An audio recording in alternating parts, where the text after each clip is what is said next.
Hey, Sean, 6 tips on traveling as a video producer. And for just this much context, all of the traveling I do is for what I call like medium tier budget production. So we're not working with 30 to 100,000 or more dollars in budget. Our budgets are anywhere from 5,000 to usually 15, maybe 20,000. So we're working with smaller crews. We're working with less shoot days.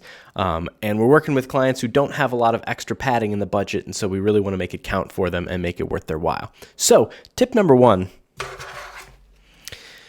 get yourself a media badge. The only rules about this are you can't lie on it, and all you need to do is convince a gate agent. There's nothing real about these. They just help you get certain places from skeptics. And so if you can pre-board on a plane, so you don't have to deal with finding overhead bin space, you can just be first on the plane. Having a media badge is what you need to get that done. If you are shooting something credentialed like the NFL, they'll give you a media credential or a concert, and that will be your media badge. But if you're working for yourself or for a client, this is your media badge. I'll put a link in the description. I use expressid.com to print this. It was like $15 and $5 for shipping, so $20. And I've pre-boarded every flight for the past 2 years because of this. So when you make it, don't lie on it, and just be nice to the gate agents. And I've never had a problem. Tip 2 is totally a preference thing. And for me, that's get a backpack instead of a Pelican. When I'm shooting on location, again, with where our budgets are, we typically don't have a video village. We don't have a home base, and we could be shooting in multiple locations. And having to drag a Pelican around ends up being kind of cumbersome, especially if we're filming on the move.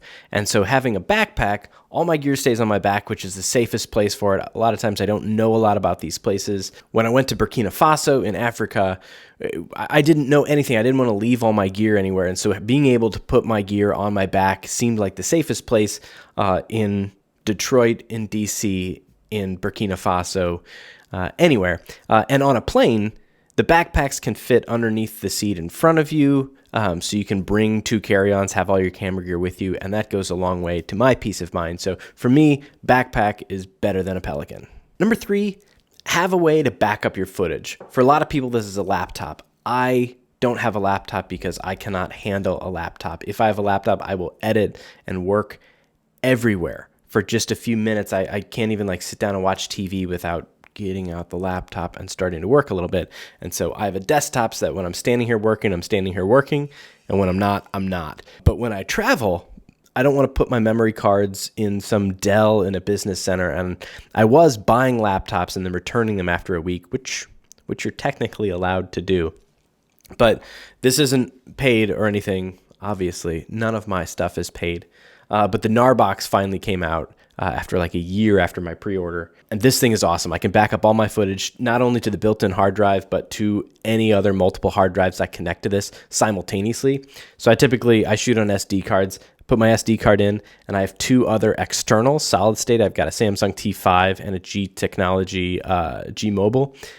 And so with a click of a button, I get a verified backup onto 3 additional locations other than the card, and I can put those in different bags. I can ship one somewhere, so my footage has a much better chance of surviving any sort of travel mishaps that may occur. Narbox.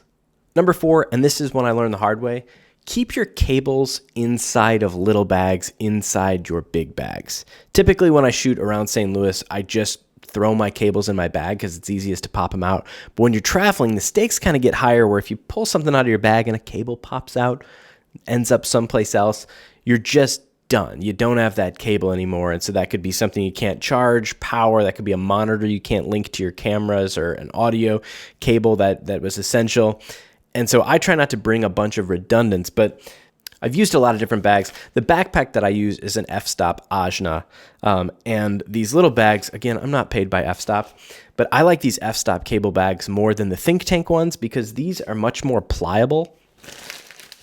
The Think Tank ones I find a little bit more rigid, and they've got like the clear plastic, which is sort of bulky. It's slightly heavier. I'm not really too concerned about that. But if they're not full, you can't you still have to fit the whole package in.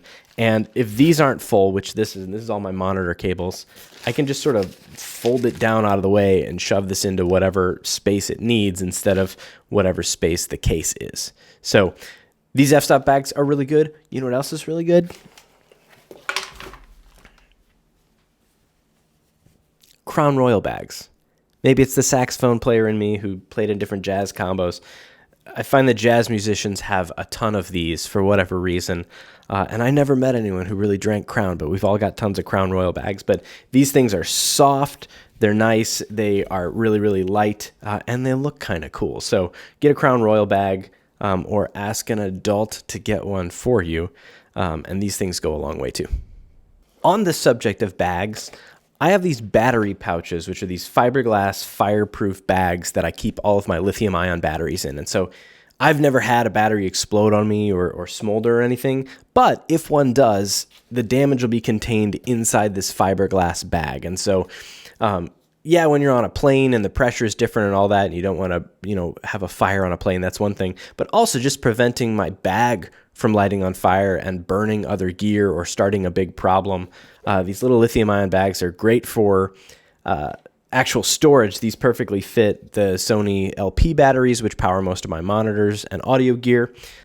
These things fit the batteries really, really well.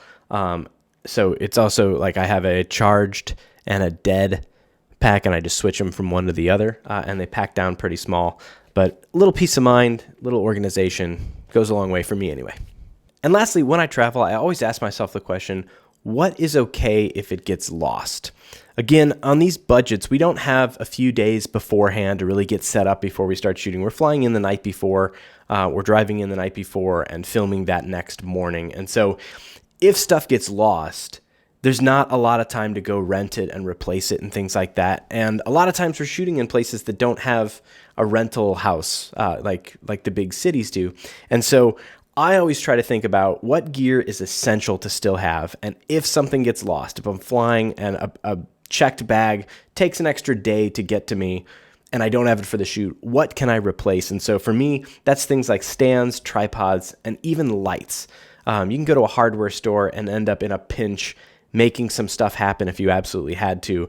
But if I lose a camera, a microphone, or something like that, and I'm in some small town trying to make it up, all I have is a Target or a Walmart or something, it's not going to be a good situation. So for me, I always ask the question of what would be okay if it got lost, because only that stuff will I ever hand to the TSA and let them put out of my sight somewhere, or will I ship somewhere ahead of me. So those are my 6 tips for traveling with my budget of film, what I typically do. So if you have any suggestions, if you shoot similar type things, you have any suggestions to make my life easier, things that have made your life easier, or any tweaks or criticisms to these 6 things, throw them in the comments below or shoot me a message on Instagram, because I always try to make these a little bit better.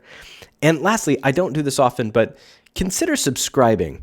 I'm so close to making 1,000 subscribers at the time of recording this that if I can get over that hump, then there's like this tiny bit of recurring revenue, which is a dream for all freelance video producers.